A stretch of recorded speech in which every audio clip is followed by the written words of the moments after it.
Livro Mulheres em Apuros, por Marta Pierce, parte 4. Devo responder como? Manipulação. Eu cresci sem irmãos, muito egoísta e muito mimada. Quando criança, tinha uma vida dupla. Uma de minhas vidas era ser uma menina boazinha na escola, principalmente porque sabia que o professor levava as crianças más ao diretor para apanharem.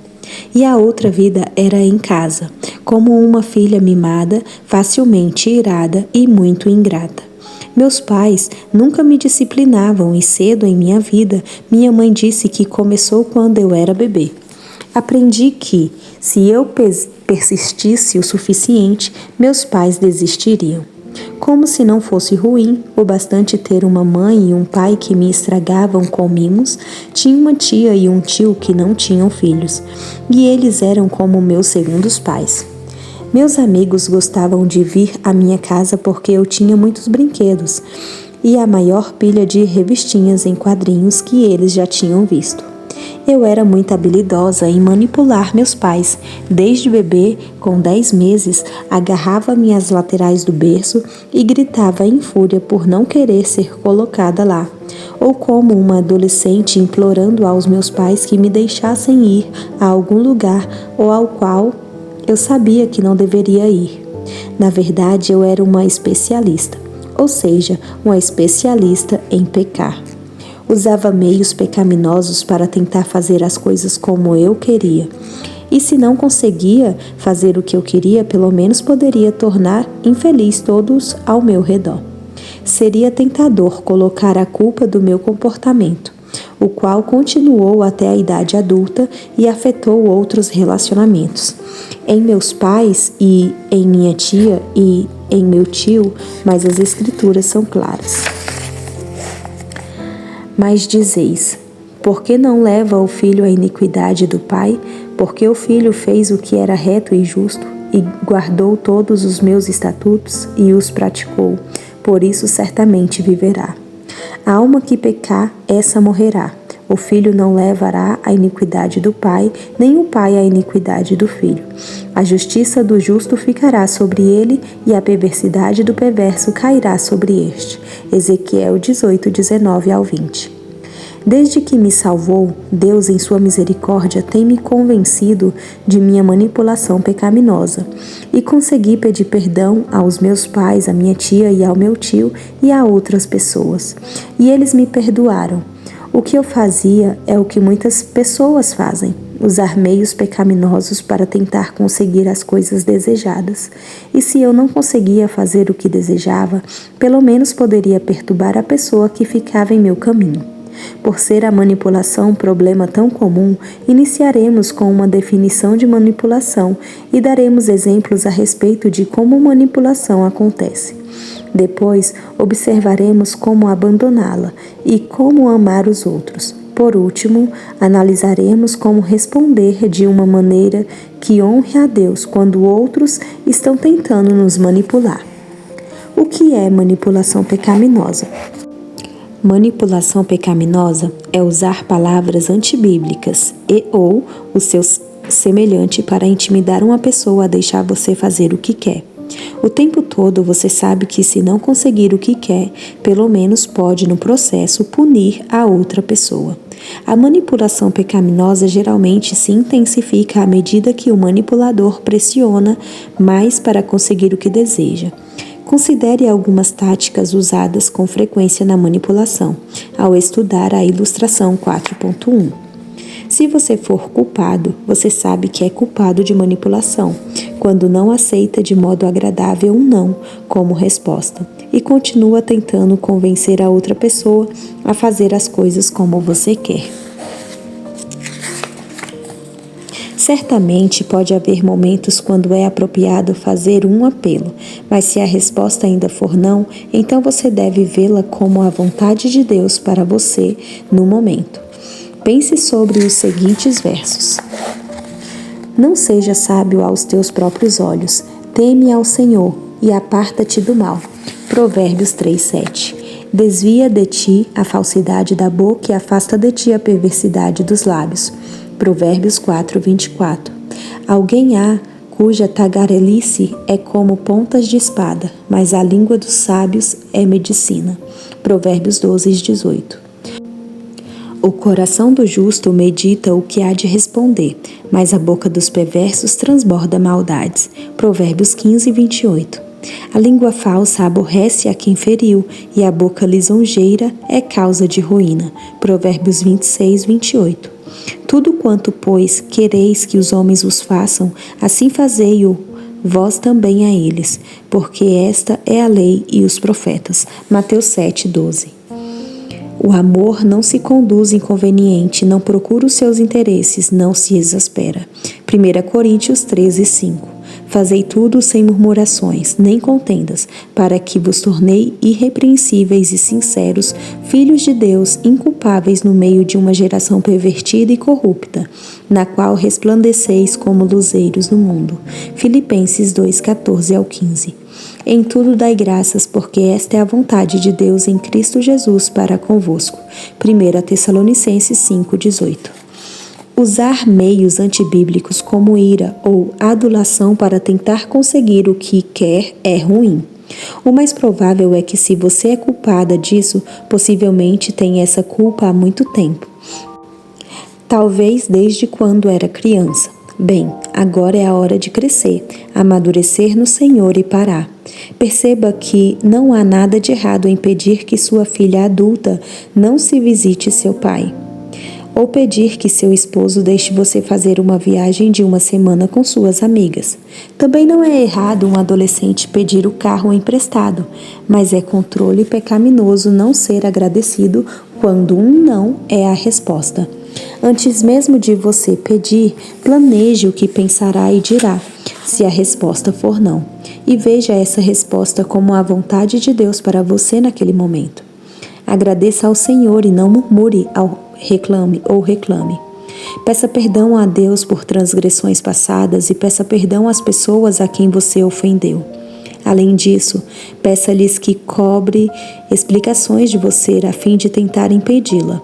Caso você esteja procurando controlá-las outra vez, se elas realmente chamarem atenção para isso, não contra-ataque, mas peça a Deus para ajudá-la a ver o que você está fazendo de errado e peça à pessoa que a confronta, que a ajude a compreender a situação.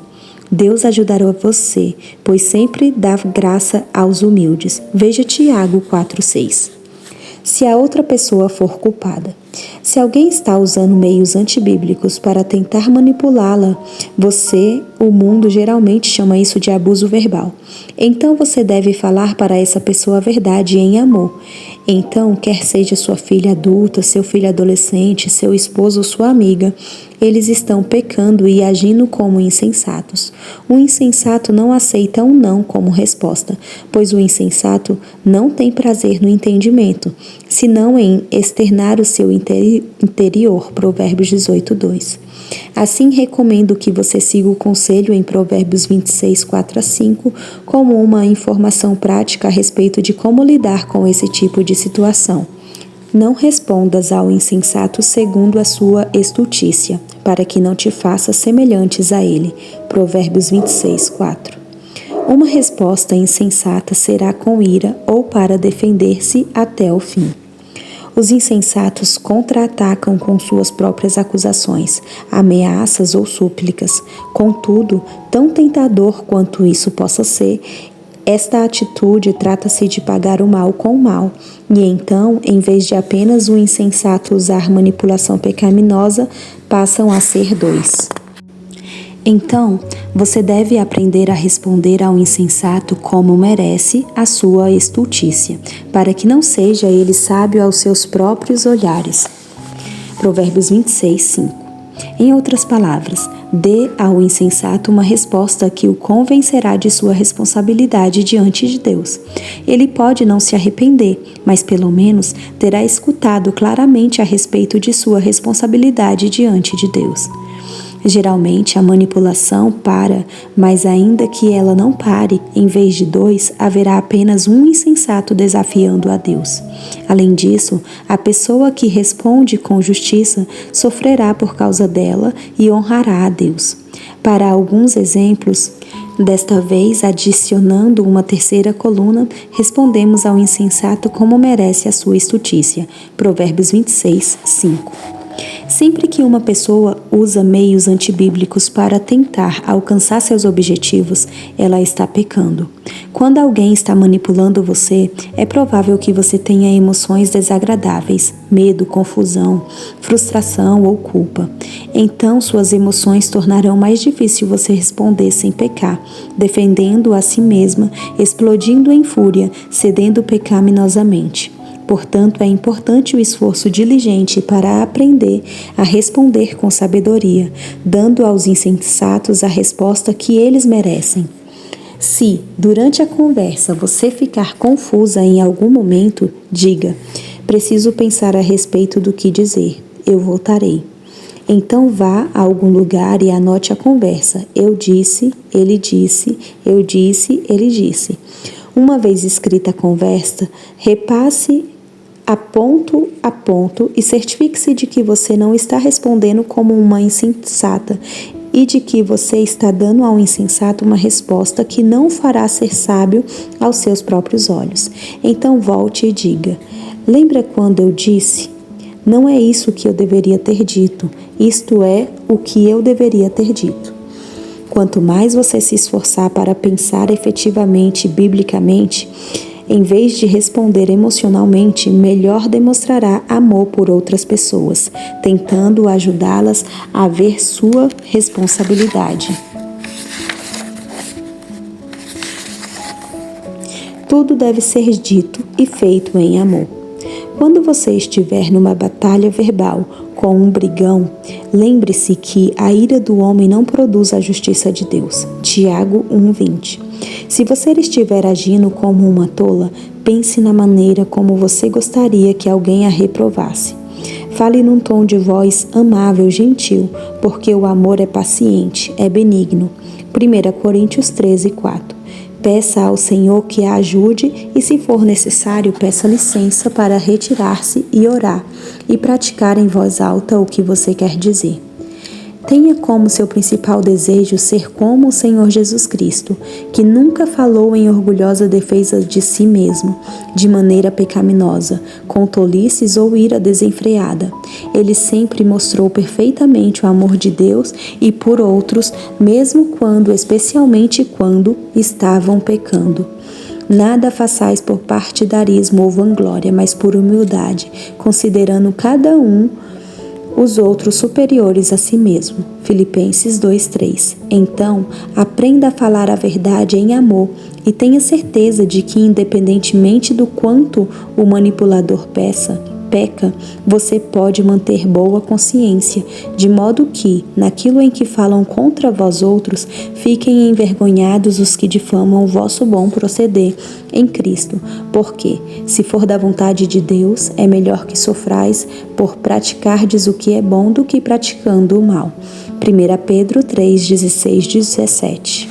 Conclusão: manipulação pecaminosa é usar palavras ou o semelhante para intimidar ou persuadir uma pessoa a deixar você fazer o que quer. Se você não conseguir o que quer, pelo menos pode, no processo, punir a outra pessoa. Isso é pecado, mas pela graça de Deus pode ser superado. Quer o culpado de manipulação seja você ou outra pessoa, isso é errado e mostra falta de amor por Deus e por outra pessoa. Se você for a culpada, peça perdão a Deus e aos outros e procure prestar contas ao ofendido. Ouça humildemente a reprovação e aprenda com ela. Se a outra pessoa for a culpada, faça um esforço diligente para compreender e não responder como uma insensata, mas em vez disso, dar ao tolo a resposta que ele merece. Não seja como a criança chata, irada, egoísta e mimada que eu era. Receba as respostas negativas como a vontade de Deus para você naquele momento e honre graciosamente a Deus. E assim terminamos mais um capítulo. Espero que vocês estejam gostando. Não se esqueça de se inscrever e deixar seu comentário. Um abraço e até o próximo capítulo.